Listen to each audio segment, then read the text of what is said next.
¿Qué harías si la única prueba de tu existencia fuera una cinta de video, encontrada años después, que revela un terror que desafía toda lógica? Hoy desenterraremos una historia, un escalofriante testimonio que marcó un antes y un después en el cine de terror. No hablamos de monstruos de efectos especiales o de casas embrujadas llenas de fantasmas obvios.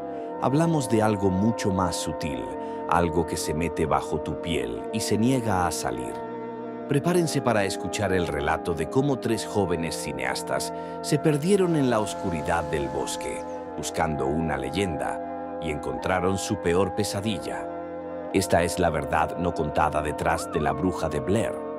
En el vasto y misterioso tapiz del terror cinematográfico, hay obras que no solo asustan, sino que se incrustan en la memoria colectiva, alterando nuestra percepción de lo que es realmente el miedo. La Bruja de Blair es, sin duda, uno de esos pilares inquebrantables, un clásico que redefine la experiencia de terror en primera persona.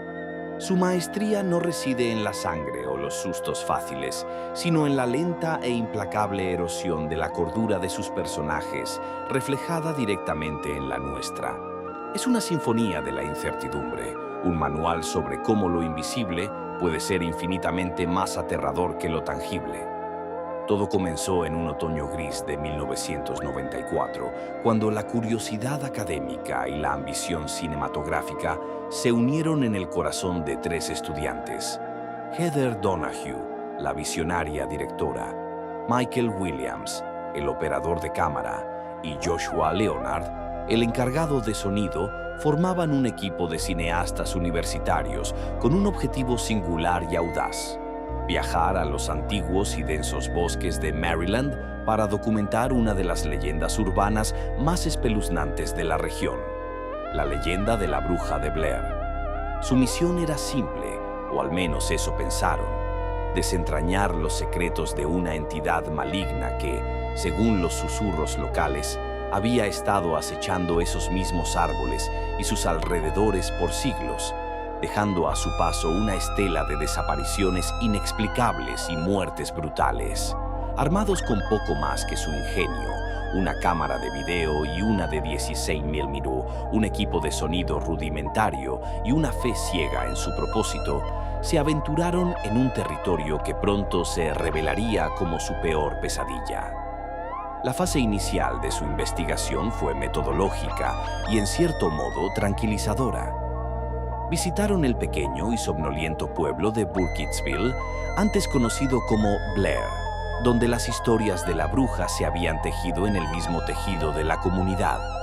Interrogaron a lugareños, desde ancianos con ojos cargados de viejos miedos hasta excéntricos residentes que compartían versiones distorsionadas de la leyenda. Cada relato, cada mirada nerviosa, cada susurro alimentaba su archivo de información.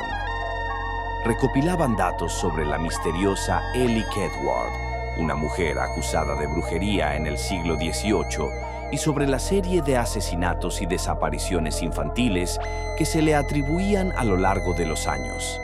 Se sentían como exploradores intrépidos, descubriendo un tesoro de folclore oscuro. Pero a medida que se adentraban más y más en los bosques, a medida que la civilización quedaba atrás y los árboles se alzaban como guardianes silenciosos de secretos ancestrales, la realidad comenzó a volverse, para su horror, muchísimo más siniestra. El aire mismo parecía cambiar, volviéndose denso, pesado, cargado con una opresión que no podían sacudir. La risa se fue apagando, el optimismo se disolvió.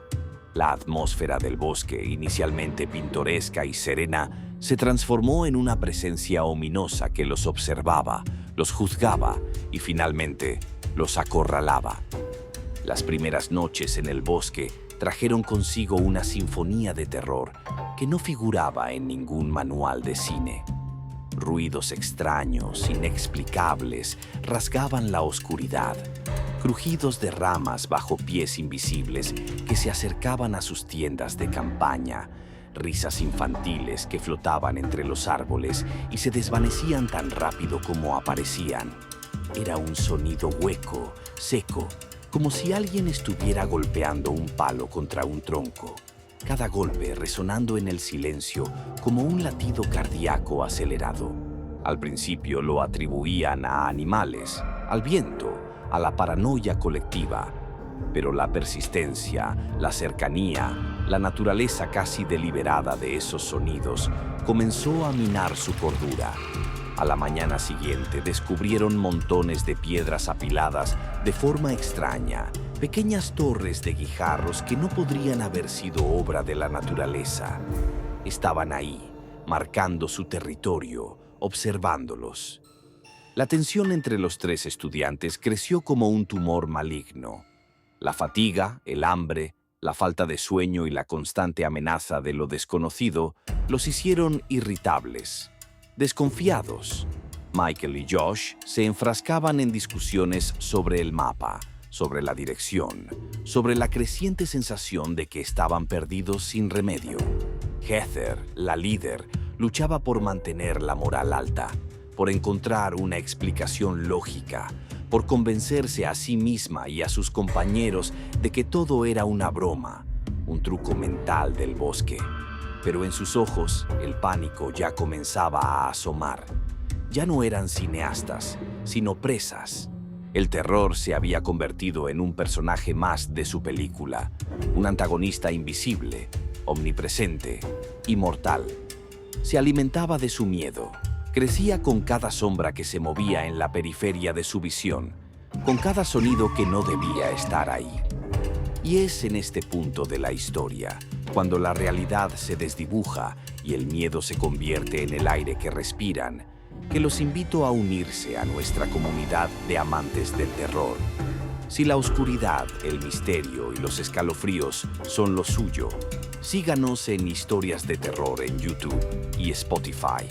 Sumérjanse en relatos que les quitarán el sueño, explorando lo inexplicable y lo que acecha más allá de nuestra comprensión. No se pierdan ni un segundo de estas narraciones que harán que miren 2 veces a sus espaldas. El momento clave llegó de la manera más cruel e inesperada. Después de días vagando en círculos, desorientados, agotados, despertaron una mañana para encontrar una bota ensangrentada y un grito en el silencio. Josh había desaparecido. La desesperación se apoderó de Heather y Michael. Sus gritos, sus súplicas resonando en el vacío del bosque, solo servían para acentuar la soledad de su situación. Lo buscaron sin descanso, sus voces roncas y sus ojos febriles, pero el bosque solo les devolvió ecos y silencio. La cámara, en esos instantes, dejó de ser una herramienta de filmación para convertirse en un registro visceral del pánico más puro. Cada temblor, cada grito ahogado de Heather, cada respiración errática de Michael, todo quedaba grabado.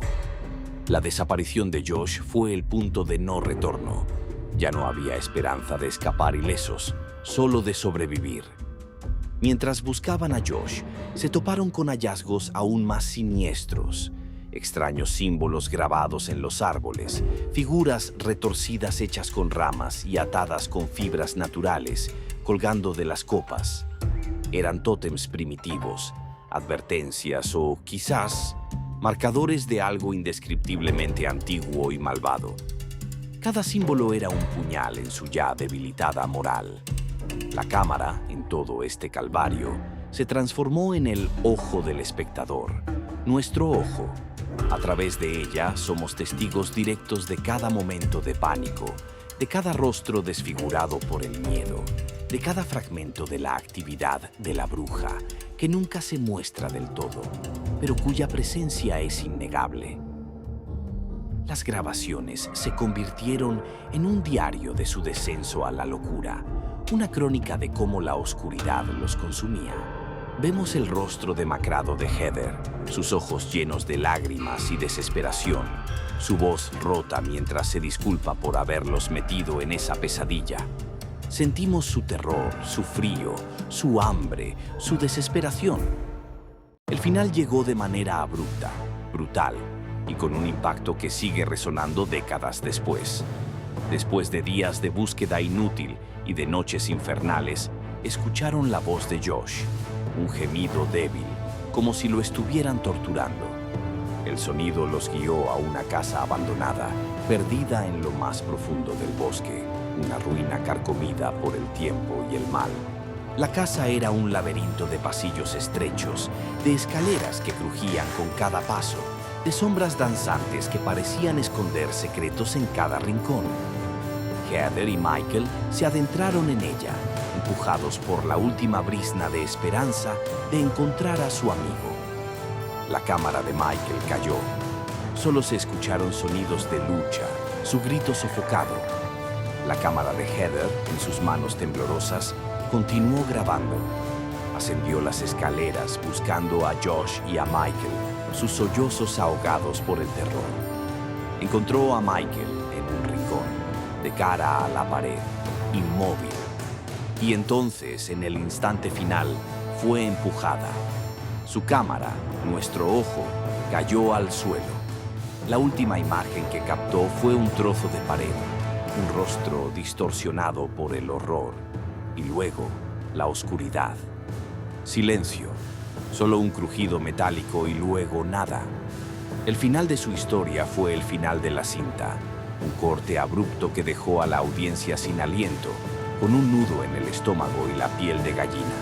Lo que queda es el legado de Heather, de Michael, de Josh. Sus grabaciones, recuperadas un año después, son el testimonio de una creciente paranoia y un terror insondable. No hay un final feliz, no hay una explicación clara, solo una sensación de inquietud y desasosiego que perdura. La casa abandonada, la figura en la esquina, el grito final, todo se fusiona en una experiencia que no necesita mostrar a la bruja para que sepamos que estuvo ahí, que es real, que sigue acechando. La Bruja de Blair no es solo una película, es una experiencia que te recuerda que hay horrores que no podemos ver, pero que nos ven a nosotros.